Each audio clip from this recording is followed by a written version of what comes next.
नमस्कार. वाडे बोल्ला येथील बोल्लाई माता मंदिर आपण पाहतोय. हे मंदिर वाघोलीपासून 10 किलोमीटर आणि पुण्यापासून 28 किलोमीटर आहे. बोल्लाई देवी हे पार्वतीचा अवतार आहे आणि मंदिराच्या बाहेर सुरुवातीला आपल्याला हा मोती तलाव दिसेल.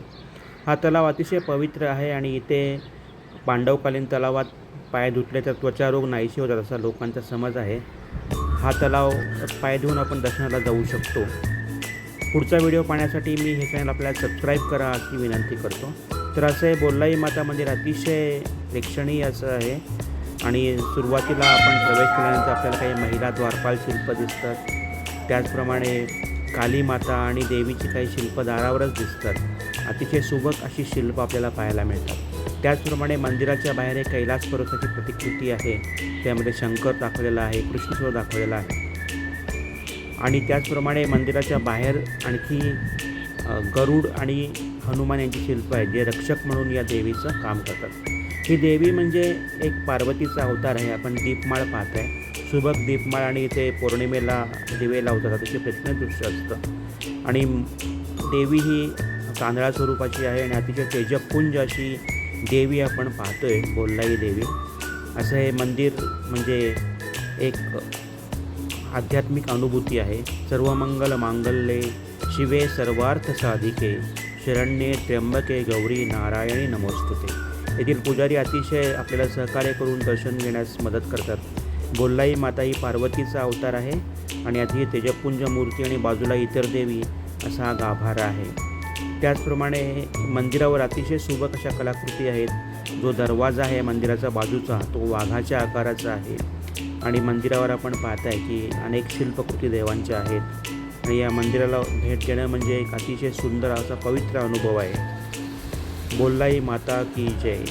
14व्या शतकातील हे प्राचीन मंदिर असून इथलं ग्रामदैवत आहे.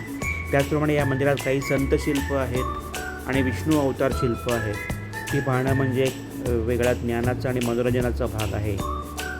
सुरुवातीला आपण पाहताय परशुराम शिल्प म्हणजे विष्णूचे जे जे अवतार आहेत त्या सगळ्यांची शिल्प इथे आपल्याला पाहायला मिळतात. वामन अवतार पाहत आहे. त्याचप्रमाणे यापुढे आपण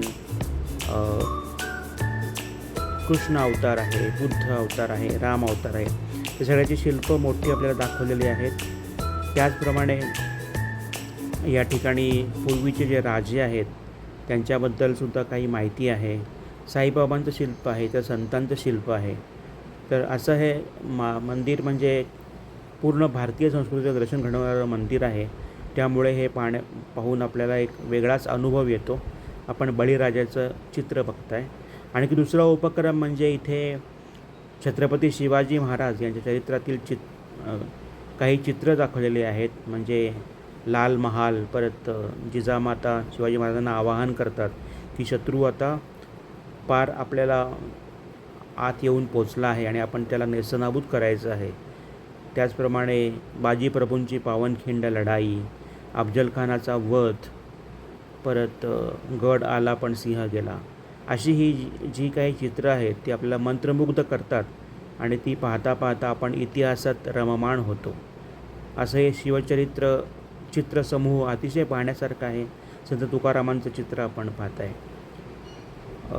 म्हणजेच इथे संतशिल्प आहेत, विष्णू अवतार शिल्प आहेत आणि शिवचरित्र चित्रसमूह आहे. त्यामुळे एक वेगळाच अनुभव, ऐतिहासिक अनुभव या मंदिरात गेल्यानंतर आपल्याला होतो आणि त्यामुळे सर्वांनी जरूर भेट द्यावा असं आहे. आणि वाघोलीवरून आपल्याला नक्कीच इथे जायला वाहन मिळेल, बस मिळते. त्याचप्रमाणे आपण स्वतःच्या वाहनानं जाऊ शकता. आपण येथील गणपती मंदिर पाहू शकता, तुळशी वृंदावन पाहू शकता. हे छोटंसं शिवमंदिर आहे.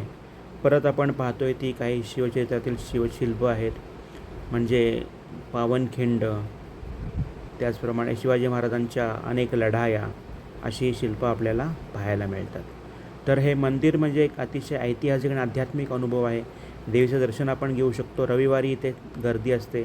अश्विन रविवारी यात्रा, नवरात्र यात्रा असते. त्याचप्रमाणे मंदिराच्या बाहेर एक सुबक असं खंडोबाचं शिल्प असलेलं खंडोबा मंदिर आहे. तिथे जेजुरीचं चित्र पण आपल्याला दाखवलेलं आहे, येळकोट जय मल्हार. तर असं हे मंदिर अतिशय पाहण्यासारखं आहे. आपण देवीचं स्तोत्र म्हणूया. कराग्रे वसते लक्ष्मी, करमध्ये सरस्वती, करमुले तु गोविंदम, प्रभाते गदर्शनम. व्हिडिओ पाहिल्याबद्दल धन्यवाद.